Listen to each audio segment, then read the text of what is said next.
وما علينا إلا البلاغ المبين. ہماری ذمہ داری تو بس صاف صاف پیغام پہنچا دینا ہے. صدق اللہ العلی العظیم. سامعین کرام، السلام علیکم ورحمۃ اللہ وبرکاتہ.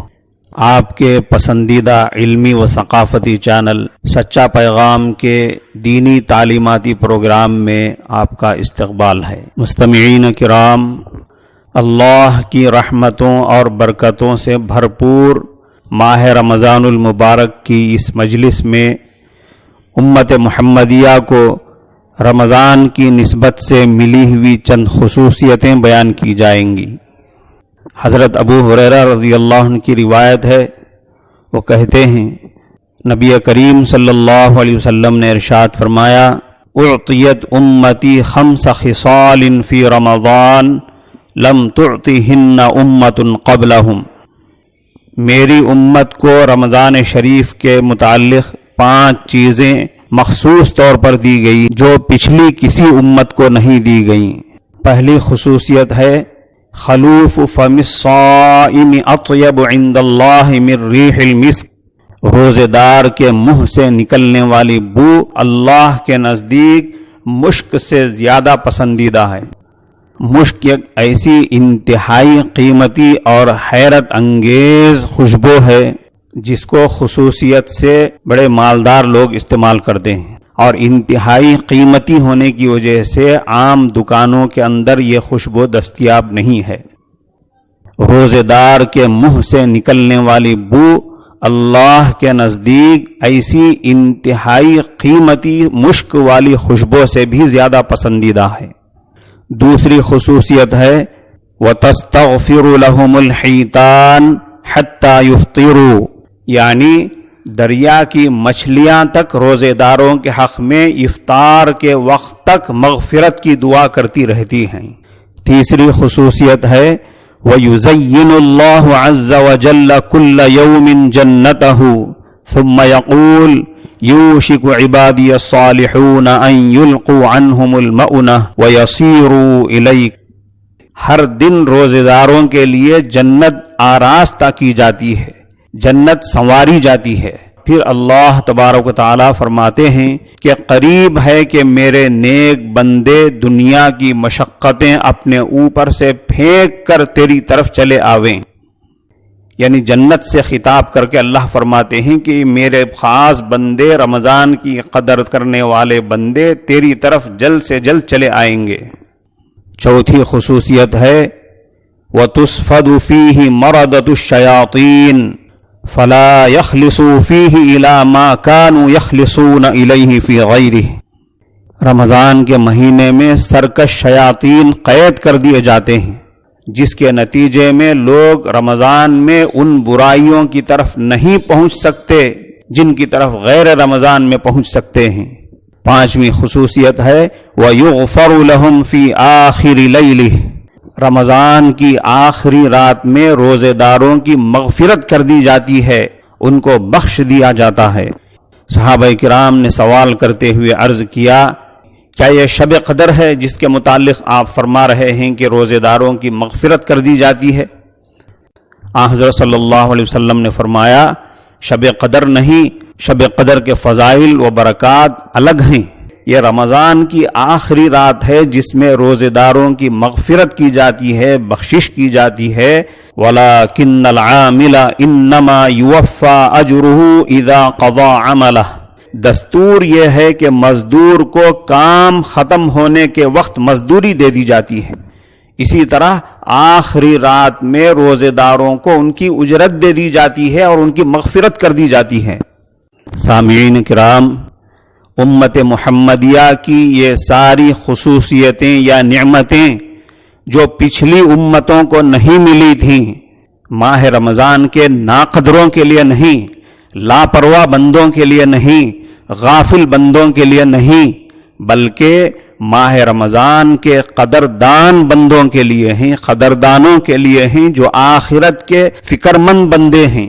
اس کی قدردانی میں بھوک پیاس کی تکلیف برداشت کرتے ہوئے روزے رکھتے ہیں، پھر رات میں راحت و آرام کے موقع پر تراویح کی لمبی نماز ادا کرتے ہیں۔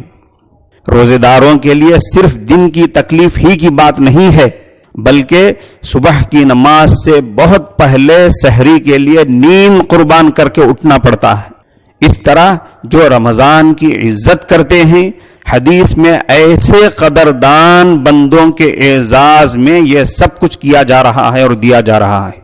اللہ تعالی ہم تمام مسلمانوں کو رمضان کی صحیح معنوں میں قدردانی کرنے کی توفیق عطا فرمائے۔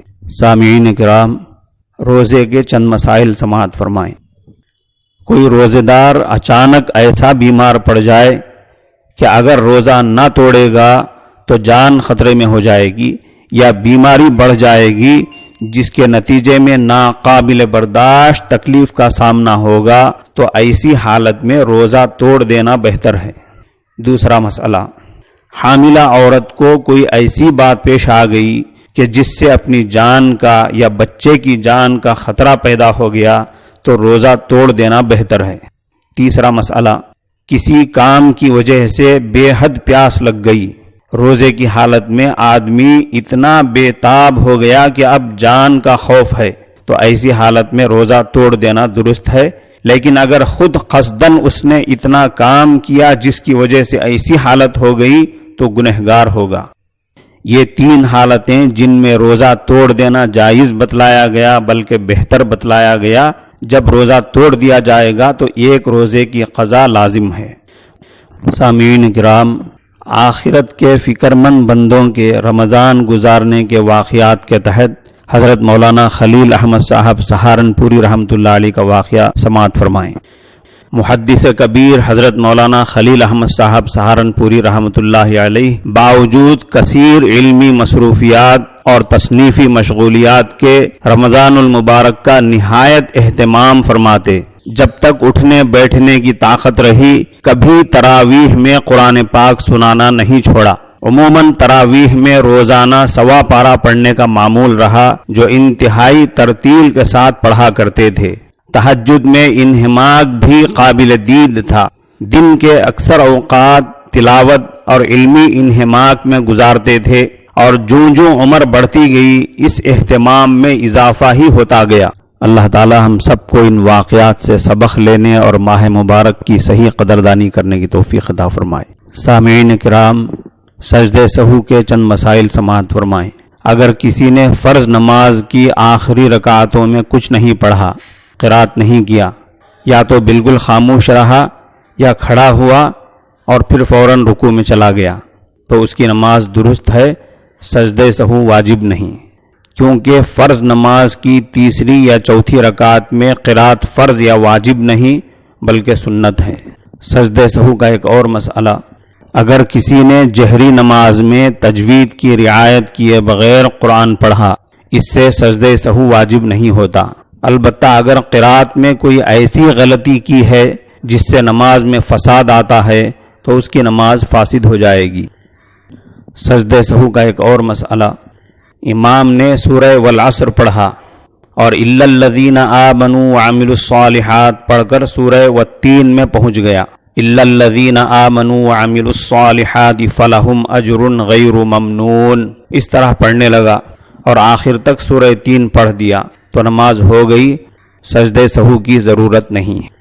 سجدہ سہو کا ایک اور مسئلہ، کسی نے سنت یا نفل کسی بھی نماز میں بھولے سے سورہ فاتحہ چھوڑ دیا، خواہ کسی بھی رکعت میں چھوڑ دیا ہو، اس پر سجدہ سہو واجب ہے۔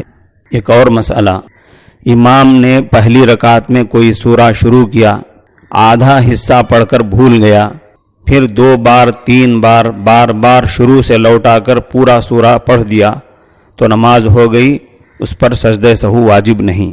سامعین کرام، جائزہ لینے کے موضوع کے تحت حدیث کے مطابق علم حاصل کرنا ہر مسلمان مرد و عورت پر فرض ہے۔ اس کے تحت جائزہ لیتے ہوئے بڑی معذرت کے ساتھ ہم آپ سے پوچھنا چاہتے ہیں کہ آپ اپنے روز مرہ کے کاموں کے ساتھ کتابوں کا مطالعہ بھی کر رہے ہیں یا نہیں۔